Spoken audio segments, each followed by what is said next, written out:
네, 안녕하세요. 이승훈 26년 봄 예술 강독 마지막 주차 영상 예술의 종말 아서단토의 예술의 종말 이후 과제입니다. 과제 이제 첫 번째 영상이고요. 언제나처럼 요약으로 책을 영상을 시작을 해볼까 하는데 이제 어 사실 뭔가 좋은 어, 이 과제를 함에 있어서 좋은 방향의 이야기는 아니지만 한 가지 이야기를 하고 싶은 거는 일단 기본적으로 많은 철학책들이 이 저자가 자신의 의견이 오독되거나 오해되는 것을 막기 위해서 이제 굉장히 공을 들이다 보니까 문장 자체가 약간 더러워지는 경우가 좀 있는 것 같아요. 이제 철학적 주장을 하는 책들을 읽으면서 느끼는 바인데 그런 부분이 있고 특히 이제 철학에 대해서 철학의 경우에 많은 그러니까 언어가 읽고 이해하는 것 자체에 문제가 생기는 다른 이유 중에 하나는 여기서 이 책에서 이야기하고 있는 역사라던가 어떤 실천, 취미 이런 식의 단어들이 우리가 일상적으로 사용하는 단어와는 의미가 차이가 아주 크다. 이게 어떤 철학적 개념으로서 그 단어들을 사용하는 거기 때문에 물론 이제 번역의 문제도 있을 수 있겠지만 어쨌든 그런 부분들에 있어서 책을 철학적인 책을 읽는 것 자체가 뭔가 좀 시간이 들고 이해하는 데 시간이 들고 그다음에 이 책 같은 경우에는 이제 어쨌든 니체의 미학이라던가 혹은 해결적 역사관이라던가 비트겐슈타인의 주장 그다음에 이제 당대의 어떤 철학, 철학이라고 해야 될까요? 이제 철학이라는 것 자체가 어떻게 학문의 역사가 그리고 예술사, 근현대 예술사 이런 것들 그리고 거기 등장하는 주요 인물들에 대해서 어느 정도 배경 지식이 필요한 내용이기 때문에 제가 이해한 바가 얼마나 잘 이해했는지는 사실 조금 생각을 해볼 필요가 있을 것 같습니다. 이제 하지만 더더욱 그렇기에 이제 요약 영상을 찍을 필요는 있는 것 같고 어쨌든 이제 제가 이해한 바가 어떤지에 대해서 설명을 좀 드려야 제가 이 책에 대해서 한 생각들이 왜 그런 생각을 하게 되는지가 이제 일종의 정당화가 될 수 있기 때문에 요약을 하면 좋을 것 같습니다. 이제 쓸데없는 얘기가 조금 길었고 어, 이 책이 이제 예술의 종말이라는 어떤 자극적인 태제를 가지고 있는데 이게 말하자면은 약간 낚시다라고 얘기할 수가 있을 것 같은데 단또 본인도 예술의 종말이라고 하는 것이 어떤 예술 제작의 종말이라던가 예술 생산의 종말 이제 예술은 끝이야 뭐 이런 게 아니다 저희가 흔히 사용하는 의미로서의 예술은 끝이다 라는 게 아니라는 것을 강조를 하고 있고 그런 비판들이 들어왔을 때 이제 그것은 잘못된 비판이다라는 거를 분명히 언급을 하고 있고 그다음에 나중에 저희가 이 책을 해석할 때 단토의 주장을 해석할 때도 전혀 그런 식으로 받아들이지 않게 되기 때문에 약간 자극적인 태제지만 실제로 의미하는 것은 그런 것은 아니다. 예술 작품이 끝났고 이제 앞으로 더 이상 예술 작품은 없을 것이야. 예술의 생산은 끝났어. 그다음에 이제 뭐 앞으로 예술이라는 거는 의미가 없어. 망했어. 뭐 이런 얘기가 아니다. 라는 것을 이제 먼저 얘기할 필요가 있을 것 같습니다. 그러면 이제 그럼 뭐가 종말한다는 거냐? 결국 예술의 종말이 뭐냐? 라는 질문을 하게 되는데 여기서 얘기하는 예술의 종말이라고 하면 예술의 어떤 해결주의적 역사의 종말이다라고 저희가 받아들이면 될 것 같습니다. 이제 그럼 해결주의적 역사가 뭔데? 라는 얘기를 또 해야 되는데 이제 제가 이해한 바를 간단하게만 짚고 넘어가면은 헤겔이 말하는 역사는 헤겔이 어떤 단어를 썼다? 헤겔이 이제 정신이라는 단어를 썼던 것 같은데 여기서 말하는 정신이라는 것은 인간이 이제 어떤 개념적으로 이 뭐랄까요 이 의식적으로 하는 어떤 활동들 실천들이라고 얘기를 하면 좋을 것 같아요. 그래서 이제 어떻게 보면 예술이라는 것 자체도 정신에 포함이 될 수 있다고 저는 해석을 했는데 어쨌든 이제 그것이 자유를 찾아가는 과정이라고 하는데 이제 이렇게 자유를 찾아가는 과정이라고 하면은 되게 뭔가 거리가 좀 있고 저희가 이 책을 읽을 때 이제 예술의 역사라고 한다면은 예술이 스스로의 의미를 찾아가는 과정. 그러니까 예술의 역사는 곧 예술의 의미에 대한 이해의 진보의 역사다. 이런 식으로 얘기를 할 수가 있을 것 같습니다. 그럼 이제 처음에 예술이라는 개념이 등장했을 때가 있을 것이고, 그러면 이제 예술이 뭔지에 대해서 사람들이 얘기를 하면서 점점 더 예술의 본질에 대해서, 예술이 뭔지에 대해서 이제 나름의 어떤 합의가 생기고, 그것에 이제 합당한 예술이 좋은 예술인 어떤 그런 방향성이 있는 것 같은데, 그러니까 어쨌든 이제 사실 그리고 예술의 의미에 대한 진보라는 것 자체가 어떤 하나의 큰 진보적인 서사죠. 그래서 이제 예술의 역사라는 것은 해결주의적 역사는 어떤 진보적인 방향성을 가지고 있다. 그럼 이제 그 안에서 이제 내러티브들이 있는데, 그러니까 예술이 뭔지에 대한 이야기들이 있는데, 어, 이제 처음 등장한 것으로 단토가 중요하게 얘기한 것은 르네상스 시대의 어떤 저희가 이제 자연주의라는 표현도 썼던 것 같은데 첫 책을 읽고 이야기했던 것처럼 르네상스 시대에서는 인간의 근육을 혹은 이제 아니 이것도 얘기해야 될 것 같은데 사실 단토가 말하는 예술이라는 것은 조금 더 포괄적인 의미인 것 같은데 이 책에서 다루고 있는 예술들은 시각 예술에 굉장히 집중이 되어 있다는 것을 먼저 얘기할 필요가 있을 것 같고 그게 이제 뭐 비판이 가능한 부분인지 아닌 부분인지에 대해서는 또 따로 이야기할 어떤 거리가 되겠지만 어쨌든 이번 영상에서 이야기할 건 아니고 그게 르네상스 시대에 이제 자연 그 뭐 원근법 명암 이런 식으로 이제 어떤 그런 기술적인 방법들을 써서 얼마나 더 이 현실 세계를 2차원 평면 안에 이 캔버스 위에 혹은 이제 벽 위에 그려낼 수 있는가 표현해낼 수 있는가의 서사가 있고 이제 이 서사에서는 예술은 일종의 모방이고 모방이기 때문에 더 잘 모방할수록 더 좋은 예술이겠죠. 그래서 이제 점점 더 잘 모방하게 되는 어떤 진보적인 서사가 있는 것이고 근데 이제 그것이 붕괴된 것이 카메라가 등장하면서 사진이 등장하면서 사진은 처음에 예술로 인정받지 못했다는 것도 이제 좀 고려할 필요가 있을 것 같은데 어쨌든 그것이 등장하면서 더 이상 이제 모방은 의미가 없어졌다. 모방에서의 더 이상의 진보는 있을 수 없게 되었다. 그래서 이제 새롭게 등장한 것이 그러면은 예술이 무엇인가, 회화가 무엇인가에 대한 어떤 질문들이었고 그것이 이제 순수성을 추구하는 모더니즘의 시대인데 이 모더니즘 시대에서 순수성이라고 하는 것은 적어도 제가 보기에는 어떤 약간 조금 이 스케일이 다른 두 가지 관점으로 볼 수 있을 것 같은데 하나는 이제 선언문의 시대로서의 모더니즘에서 어떤 양식적인 그리고 매체의 순수함을 추구하던 방향성이 있을 것이고요. 그 다음에 두 번째로 말하는 순수성은 이거는 조금 좁은 의미에서 모더니즘일까. 사실 이 책에서 아까 예술을 조금 시각 예술에 국한해서 다루고 있다고 제가 얘기한 것처럼 제가 보기에는 적어도 이 책에서 얘기하는 모더니즘은 어떤 저희가 흔히 포괄적으로 얘기하는 이 근현대의 어떤 이 다양한 양식들이 나오고 막 무슨 주의 이런 수준의 이야기라기보다는 추상주의에 조금 국한이 돼 있는 느낌이 있는 것 같아요. 그래서 이런 좁은 의미에서의 순수성은 추상 미술에서는 저희가 알고 있다시피 모도 빼고 해서 그러니까 이 순수하게 회화라는 게 무엇인가 이 회화가 무엇이고 그러니까 가장 순수한 회화는 무엇인가 라는 어떤 그런 방향성이 있었기 때문에 그런 의미에서의 또 순수성 물론 이 두 순수성이 좀 연결되는 부분이 있지만 어쨌든 이제 그런 의미에서 순수성을 추구하는 시대였고 그럼 이제 순수성을 추구하는 시대다 보니까 더 순수할수록 더 좋은 예술이었겠죠. 그래서 이제 순수한 회화에 집중하고 이 회화가 이제 눈으로 보고 어떤 감상을 느끼는 그런 것들인데 순수한 회화에 대해서 이야기를 하면서 점점 이제 선이 간단해지고 순수해지고 색이 순수해지고 나중에 이제 모노크롬에 이르기까지 어떤 그런 이제 점점 순수해지는 진보적인 서사를 가지고 있다라고 이야기를 하고 있습니다. 어쨌든 그럼 이제 이 서사도 끝나고 뭔가 그 뒤에 이야기가 있어야 될 것 같은데 그 뒤에 이야기는 조금 이따가 얘기를 하기로 하고 어 근데 이제 이 모더니즘 서사가 단순히 순수성의 이야기라고 보기보다는 어떤 양식의 이야기, 양식의 순수성이라고도 볼 수 있을 것 같아요. 그러니까 점점 더 순수한 양식으로 되어가는 건데 이 양식이라는 것은 단토가 이야기할 때는 어떤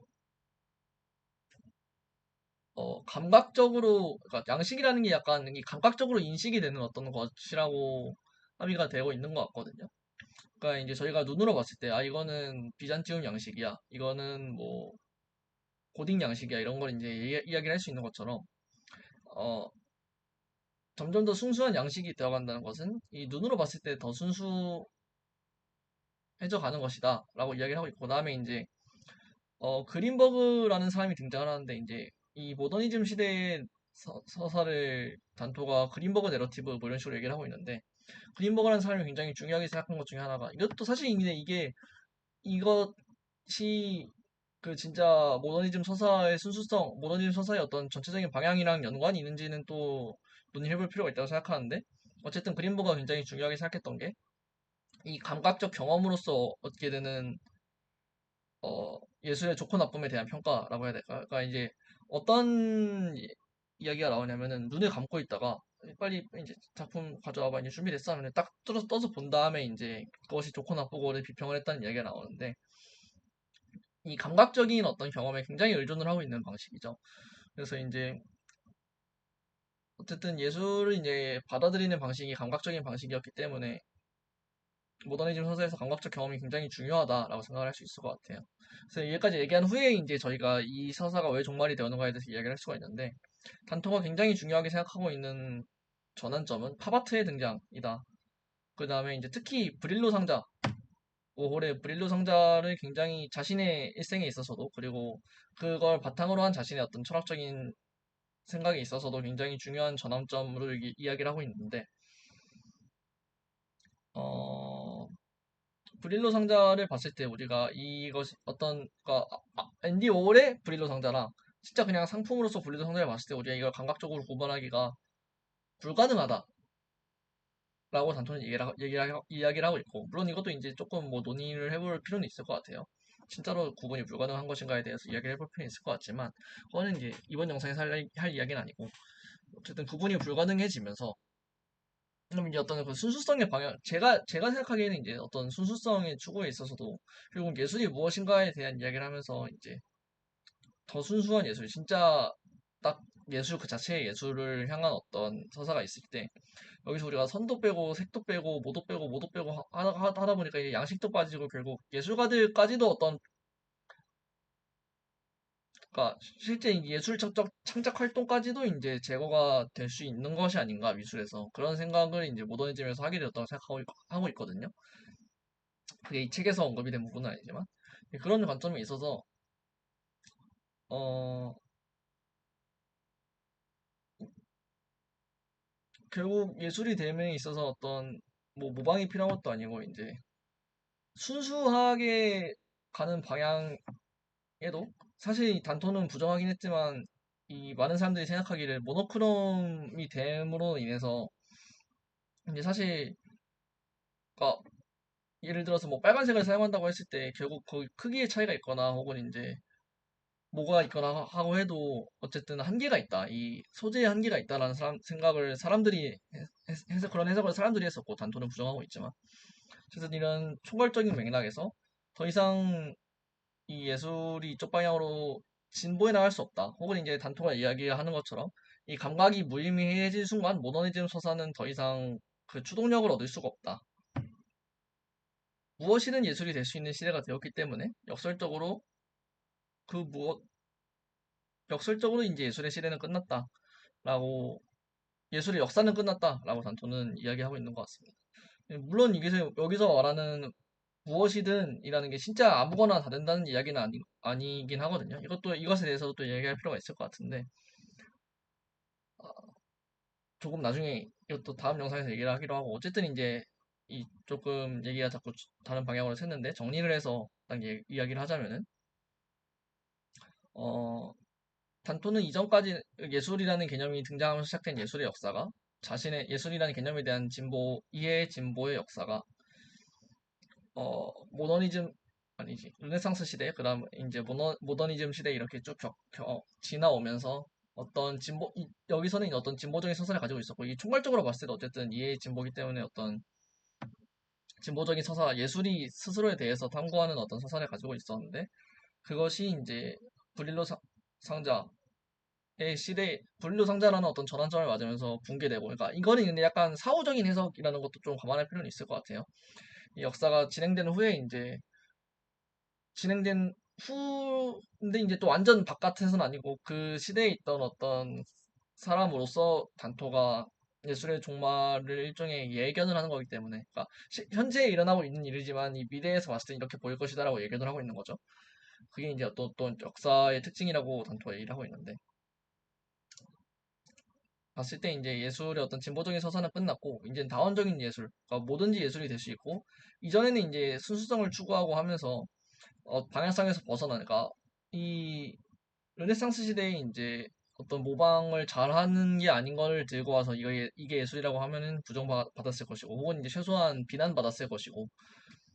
순수성의 시대인 모더니즘의 시대에서는 더더욱 이제 이전의 시대를 가지고 오거나 혹은 다양한 양식을 혼합하거나 이런 혹은 이제 원시미술이라던가 이런 것들은 예술의 역사의 경계 밖에 있는 것으로 생각이 됐었는데 예술의 역사가 종말이 되면서 이 경계 밖에 있던 것들이 예술로서의 지위를 획득하고 다원적인 예술, 그러니까 뭐든지 예술이 될 수 있는 어떤 시대라는 어떤 태제가 생긴 거죠. 그래서 이제 그 시대에 와서 예술이 더 이상 어떤 진보적인 서사를 가지거나 자신에 대한 이해가 예술이 무엇인가라는 것이 철학적으로 무의미한 질문이 되었고, 이제 가능한 질문은, 혹은 유의미한 질문은 이것이 왜 예술인가라는 것이 이제 유의미한 질문이 되었다고 이야기를 하는데, 그런 시대에 와서,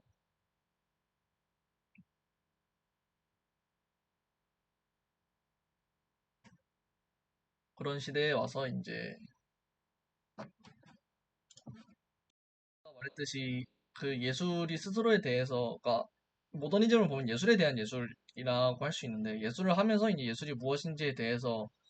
진짜 수선 예술이 무엇인지에 대해서 알아가고 스스로에 대한 이해가 진보하는 과정이었다고 한다면 그건 진보적인 서사는 없어지고 이제 예술은 자유로워졌다. 해결적인 의미에서 자유로워진 거죠. 예술은 더 이상 스스로가 무엇인지에 대해서 탐구할 필요가 없어졌고 예술가는 그냥 예술을 하면 되는 어떤 그런 상황이 된 것이고 그럼 예술이 무엇인지에 대한 예술이 무엇인지라기보다는 그러니까 예술에 대한 예술이 결국 이제 이것도 사실 질문이 구분되어 있긴 하지만 책에서는 저는 어쨌든 약간 순환적인 부분이 있다고 보는데 이제 그냥 제 식대로 얘기하면 예술이 무엇인지에 대해 생각하는 일들은 철학가 혹은 이제 철학적인 어떤 것을 바탕으로 실천을 하는 비평가들에게 넘어갔다. 이게 예술인지 아닌지 판명하는 일이 그쪽으로 넘어갔고 뭐 그런 시대가 왔다라고 이제 단토는 이야기를 하고 있습니다. 그럼 이제 이게 무엇이든 다 예술이 될 수 있다는 게 진짜 아무거나 다 예술이라는 얘기냐라고 하면 단순 또 그건 아니라고 이야기를 하면서 예술이라는 것이 이제 그 안에 의미가 있어야 되고 그 의미가 구현이 되어 있어야 되고 이런 어떤 조건들을 이야기를 하고 있고 그러니까 표현이 기억이 잘 안 나는데 무언가에 관해서 그러니까 예술 작품이 무언가에 관해서 어떤 의미를 가지고 있어야 되고 그 의미가 이제 예술 작품의 어떤 방식으로 구현이 되어 있어야 되고 이런 조건들을 요구를 하고 그다음에 이것에 있어서 비평가들이 해석을 하고 혹은 이제 그 예술사적인 맥락에서 예술하는 사람들이 해석을 하면서 그 작품이 이제 예술이 된다라고 얘기를 하고 있습니다. 그럼 이제 그 비평가들이나 어떤 사람들이 공유하고 있는 생각에 의해서 그게 해석이 될 것이기 때문에 배경에 의해서 해석이 될 것이기 때문에 예술은 굉장히 어떤 역사주의적인 어, 방식으로 정의가 될 수 있고 그러니까 그 브릴로 상자 같이 우리가 이제 바나나 껍질을 테이프 벽에 붙여놓고 이런 것들을 르네상스 시대에 있다면은 그게 어떻게 예술이라고 그게 예술이라고 평가받지 못했을 것이다. 그건 그때는 예술이 아니고 지금은 예술이 될 수 있다. 뭐 이런 식으로 역사주의적인 관점을 얘기하면서 근데 이제 또 아까 방금 얘기했듯이 무엇인가에 관한 의미가 있어야 되고 그게 구현이 되어야 되기 때문에 아무거나 예술이 될 수 있는 건 아니고 어떤 본질주의적인 관점도 있고 이런 식으로 이제 일종의 결국 이게 저는 예술에 대한 정의를 또 다시 내린 거라고 생각을 하긴 하는데, 어쨌든 이제 예술이란 그런 것이고, 우리는, 우리가 이제 해석이 어려움을 겪었던, 이제 용어가 굉장히 헷갈리면서 이제 어떤 뭐 모더니즘, 이후에 포스트 모더니즘, 컨템포러리 예술 이런 식으로 얘기를 막 난잡하게 했던 것이 사실은 이런 흐름에서 나타난 것이고, 그걸 우리는 이제 뭐 여러 가지 양식의 혼합이나 이런 것들을 이런 식으로 이해할 수가 있다라는 얘기를 결국 이제 그 역사에 대한 어떤 철학적인 해석을 주는 주고자 한 책이라고 우리가 이해를 할 수가 있을 것 같습니다. 그래서 어쨌든 영상이 이제 되게 불필요하게 길어졌는데 불필요하게 길어졌으면서 어쨌든 요약도 제대로 된 것 같지는 않은데 일단 첫 번째 영상을 여기서 빨리 서둘러서 마무리를 해야 할 것 같고요. 어쨌든 이제 제가 이 책에 대해서 어떤 내용이라고 이해했고 이 책의 목적이 무엇이라고 이해했는지에 대해서는 충분히 말씀을 드린 것 같아서 그거는 좀 다행이라고 생각을 하고 두 번째 영상, 세 번째 영상, 네 번째 영상에서는 이 단토의 생각에 대한 어떤 비판이라던가 혹은 단토가 이야기하는 개념들이 정말 필요한가? 혹은 이제 결국 예술이란 무엇인가에 대해서 우리가 얘기를 하게 되는 것 같은데 그럼 예술이란 무엇인지를 이 일련의 책들이 있고 이 학기를 마무리하는 느낌으로 또 얘기를 해보는 시간을 가질 수 있을 것 같습니다. 네, 여기서 마무리하도록 하겠습니다.